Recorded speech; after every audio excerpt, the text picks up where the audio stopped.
that all of you are present today. So, sino po ba nakakaalala ng topic natin kahapon? Camille? Our topic po is about summarizing the text read. Okay, very good. Thank you, Camille. So, before we proceed to our discussion, please read our class rules. Raise your hand to speak. Listen when others are talking. Follow directions quickly. Be kind to your classmates. Stay in your seat unless given permission. Okay, thank you. So, please watch and follow our class rules. But before we proceed to our discussion, we will be having an activity. So, I will be giving you a picture and you are going to make a short description about it. Once you are done, post the picture on the board in the description below. So, here's the picture.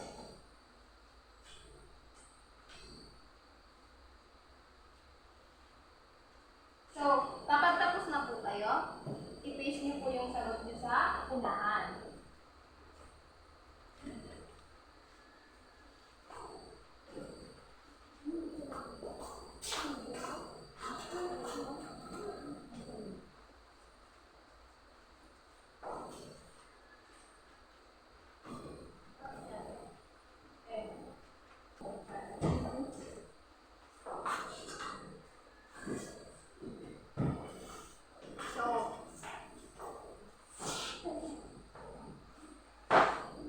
So, very good.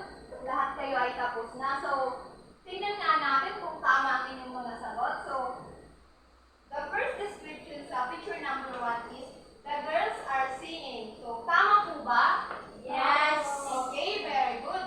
Is it correct? So, the second picture is, the kids playing basketball. Is it correct, class? Yes, teacher. Okay, very good. So, the last one is, the teacher teaches the kids. So, is this all correct? Yes, teacher. Okay, very good. So, tama po ang inyong mga sagot. So, ngayon, we will discuss the basic part of a sentence. But before that, here's our learning objectives.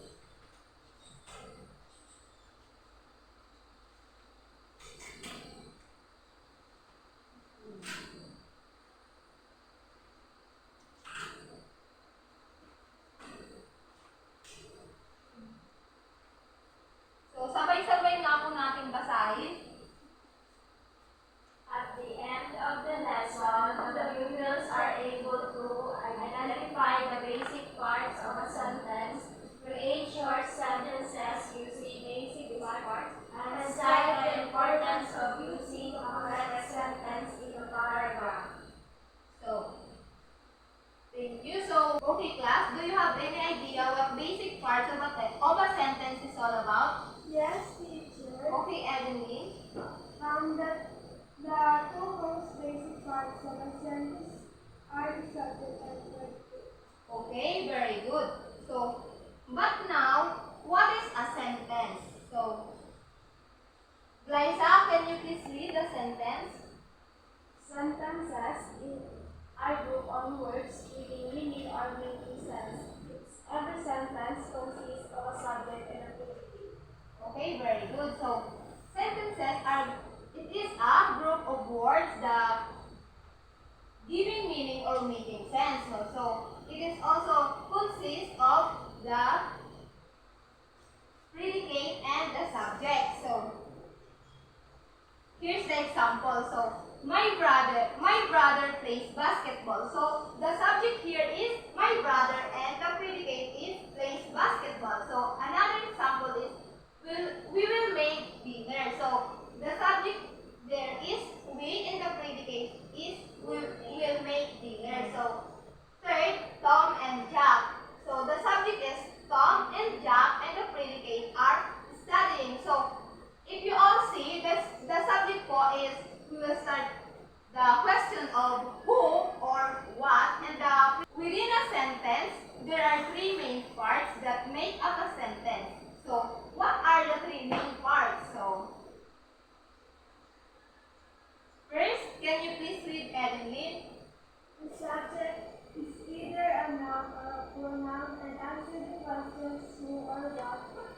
for the verb,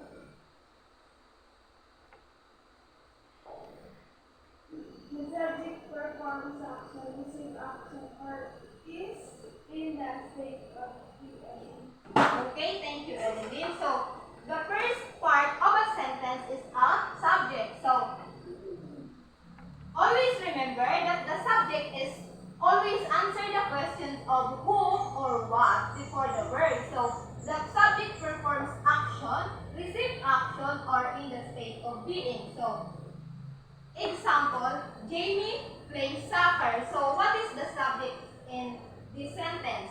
Jamie. Jamie. So, it is Jamie. Okay, very good. The subject there is Jamie. So, the second main part of a sentence is the verb. Camille, can you please read? Indicate whether the subject performs action, receives action, or is in a state of being. The verb include helping words called auxiliaries. So remember po here, the verb indicates whether the subject performs the actions, receives the actions, or in the state of being. So example, the bus stopped for us. So what is the verb in this sentence? Okay, Glyza? The verbs in the sentence is stop, So let us see if it's correct. So very good. The verb in there is stop. So note that any form of the verb will indicate the state of being when used alone. Is, are, was, where. The verb usually comes after the subject, but in some cases, it precedes the subject. This occurs when a question is asked or when a sentence begins with there or where. So, the third main part of the sentence is the complement. Can you please read, Glyza? complement. Many sentences also contain a complement which completes the meaning of the sentence and answer the question what or who after the verb. Okay, very good. So, remember here in the complement, the complement is answer the question what or whom. So, here the example, the new president of the Philippines is Ferdinand Marcos. So, what is the predicate in this sentence? Ferdinand Marcos. Okay, very good. Because Ferdinand R. Marcos in the sentence was answered the question whom. So take a look of this example. So the old woman with her wrinkled hands and kind eyes seemed to know the secret of the forest. In this sentence, the subject is the old woman. So the verb in this sentence is the seemed, and the complement is to know the secrets of the forest. So, which describes or completes the meaning of the verb. So, class, ngayon po, kukuha po tayo ng isang buong papel at lapis. So, meron po tayong gagawing activity. So, in this activity po, the direction is write subject if the sentence is correct and predicate if it's not. So, magsimula na po kayong sumagot.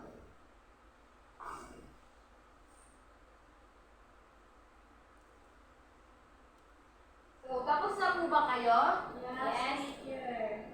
So, atin na po itong sagutan. So assuming that the students done answering the activity.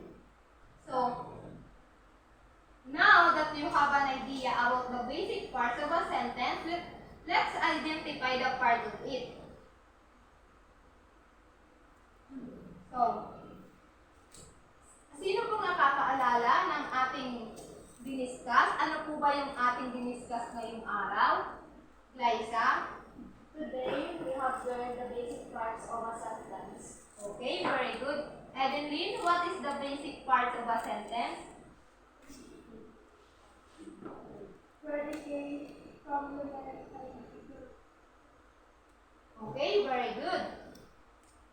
So, now we will have another activity. So, the direction is write your reaction, ideas, or thoughts about your school, family, or pets, and construct at least 3 sentences using the basic parts of it. After that, you need to identify the subject, verb, and complement. So, kayo po ba ay meron pong mga papel at mga lapis po sa inyong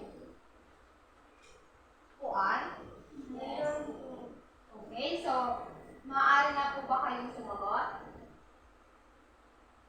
So, are you done, class? Yes, teacher.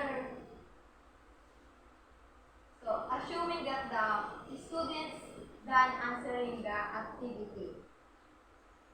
So, for your assignment po, you are going to cite 5 different types of sentences with one example each, and present it in front of the class next meeting. So, that's your assignment, class. So, we are done of our discussion today. So, thank you, class, for your listening.